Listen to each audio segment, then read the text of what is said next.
এই পোড়া রোদ্দুরের মধ্যে নেতাদের পদে পদে গিয়ে তোদের ভোট চাইতে লজ্জা লাগে না? সালা পুরো পাড়িটাই চোরে ভরা। আরে আমাদের পার্টি তো চুরি করে রে, তোদের পার্টি তো মা বোনদের সম্মান নিয়ে খেলতেই ব্যস্ত।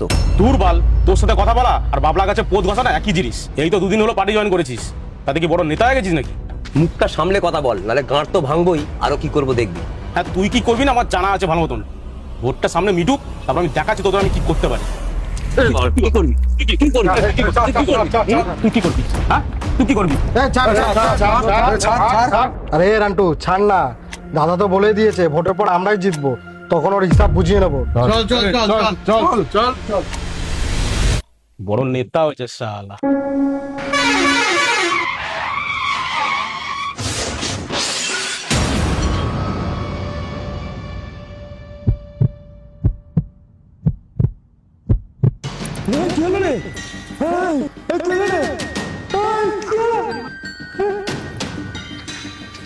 হ্যালো।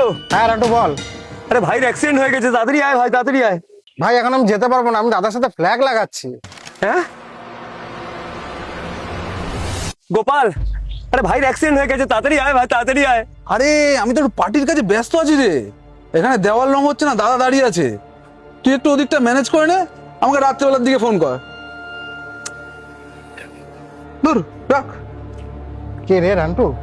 হ্যাঁ ছাড় তো, এখন পার্টির কাজ ছেড়ে দিয়ে ওর কাছে দৌড়াতে হবে নাকি? ছাড় চা চ।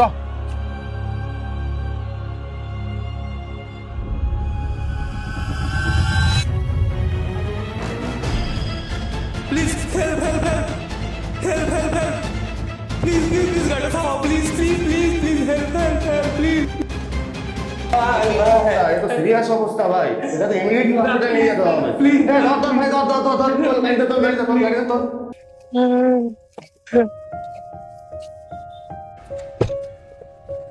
দাদা আপনারা ভগবান আমার জন্য। দাদা ঠিক আছে, তুমি এত ঘাবড়িও না, আমরা হসপিটালে নিয়ে যাচ্ছি। অত চিন্তা করছিস কেন? আমি আছি তো। ভাই আমাকে ক্ষমা করে দে ভাই, আমি ভাবতেও পারিনি।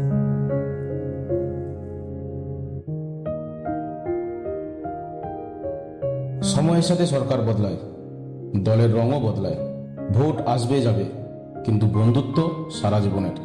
রাজনীতির পাল্লায় বন্ধুত্বকে কোনোদিন ওজন করো না। মনে রেখো, একটা ভুল সিদ্ধান্ত সারা জীবনের সম্পর্ক কেড়ে নিতে পারে।